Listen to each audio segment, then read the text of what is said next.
Good morning all. Please excuse my voice, I've got a bit of a swelling in my throat, potential thyroid problem, so I do have to stop every now and again. It's lots of swallowing and all that. Anyway, transfer catch up. There's been another big one today, so I've got 3 to catch up on now. So I'm going to go for a combined 2 in 1, one of which we pretty much knew was happening. The other one, which in my opinion was a bit of a left field shout. Didn't see it coming. It was rumoured, but I didn't think it would happen. But anyway, let's rewind. So we covered Dan Ashworth signing on as the technical sporting director in the last video. Incredible news. This is a very sensible, pragmatic, savvy, shrewd employment, because he does really well wherever he goes. He's a man who knows what he's doing, and he, like he said, it's all about cohesion. He's going to bring everyone together, get us all rowing in the same direction, singing off the same hymn sheet, and everyone pulling forward together. The first player we signed was Matt Targett, making his loan a permanent deal for £15 million. Clever signing, bit of a no-brainer. As much as I had high hopes for Jamal Lewis when he signed after the 1920 season. In his first season, in the 2021 season, lots of injuries, but I thought he had glimpses. And then last season, he had glimpses of doing really well. But it's just not really happened for him. He's probably going to be on the way out if he's not already. I've not really looked at that up. But Matt Targett came in on loan this January just gone, and was fantastic. Did not put a foot wrong for half a season. I was thinking about this earlier on, actually, not having a dig at Dan Burn, because I love Dan Burn, but everyone's clamouring for Dan Burn to be selected for England, primarily because of Harry Maguire's constant selection. You think, if this guy isn't performing very well at club level, at a club like Manchester United, yet Dan Burn is excelling at Newcastle, where's the goalposts here? But Matt Targett deserves a call up for England. I love Kieran Trippier. He does a great job at England for left back, but he's not a natural left back. Matty Targett is. Matty Targett doesn't score a lot of goals, doesn't get that many assists, but he's got a great left foot. He's a good free kick option. He's got an engine like you wouldn't believe. He's up and down all the time. What I like about him is he does his defending first. He's a solid tackler, tracks his man well, just diligent, goes about his business quietly, just gets on with it.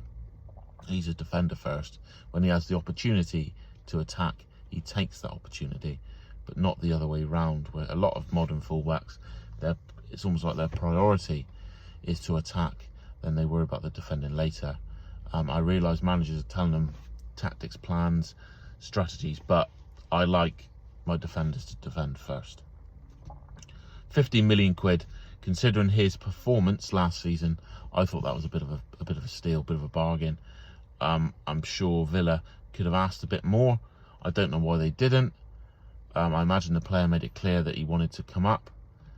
I'm surprised that Gerrard didn't have a bit more opposition. I know Luca Dean's his man, but just seeing how well Matt Targett performed for us last season, I'm surprised there wasn't a bit of resistance. But good news for us. Matt Targett signed on. Fantastic. Our number 13.